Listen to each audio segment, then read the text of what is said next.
ஒரு நகரத்தின் கடை வீதியில் ஒரு பழைய பொருட்கள் விற்கும் கடை ஒன்று இருந்தது. அந்த கடையின் பெயர் நினைவுகள் கடை, மெமரி ஷாப். பழைய பொருட்களை சேகரித்து வைத்திருந்தார் ஒரு முதியவர். அந்த கடையில் கவின் என்ற ஒரு இளைஞன் வேலை செய்து வந்தான். ஒரு நாள் எப்பொழுதும் போல கவின் கடையின் மேசையில் அமர்ந்து தன் மொபைலை பார்த்து கொண்டிருந்தான். அவனுக்கு ஒரு பழக்கம் உண்டு. தினமும் ஒரு பழைய பொருட்களின் முன்பு நின்று செல்ஃபி எடுத்து அதை சமூக தளத்தில் பதிவிடுவான். அதைப்போலவே இன்றும் ஒரு தாத்தா பாட்டி இருக்கும் புகைப்படத்தின் அருகே நின்று சலிப்புடன் செல்ஃபி எடுத்து இது 365வது நாள் செல்ஃபி என்று பதிவிட்டான். அப்பொழுது கடைக்கு ஒரு தொழிலதிபர் வந்தார்.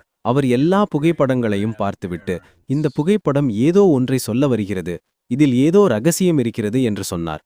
கவின் சிரித்து கொண்டே சென்று விட்டான். அன்று இரவு அவனுக்கு திடீரென்று அவர் சொன்ன வார்த்தை நினைவுக்கு வந்தது. உடனே தான் எடுத்த செல்ஃபி மொபைலில் பார்த்தான். அதில் 11:11 என்று மணி இருந்தது. அடுத்த நாள் அந்த கடிகாரத்தை 11:11 வைத்தால் பின்புறம் ஒரு கதவு திறந்தது. அதில் ஒரு கடிதமும் ஒரு தங்க சங்கிலியும் இருந்தது. ஆச்சரியத்துடன் கவின் அதை எடுத்தான். உடனே தனது கடையின் உரிமையாளருக்கு ஃபோன் செய்தான். அவர் வந்ததும் அவரிடம் கடிதத்தையும் தங்க சங்கிலியும் கொடுத்தான். அதை பார்த்த பெரியவர், இது எனது அம்மா அப்பாவுடைய போட்டோ. அவர்கள் எனக்காக இந்த கடிதத்தில் எழுதி வைத்திருக்கிறார்கள் என்று நினைவு கூர்ந்தார். அவர் அழுது கொண்டே தனது தந்தை தாயை நினைத்து ரொம்ப மனம் வருந்தினார்.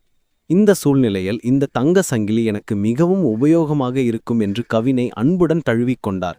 இப்பொழுது கவின் சலிப்புடன் இல்லாமல் மகிழ்ச்சியுடன் செல்ஃபி எடுத்துக்கொண்டான்.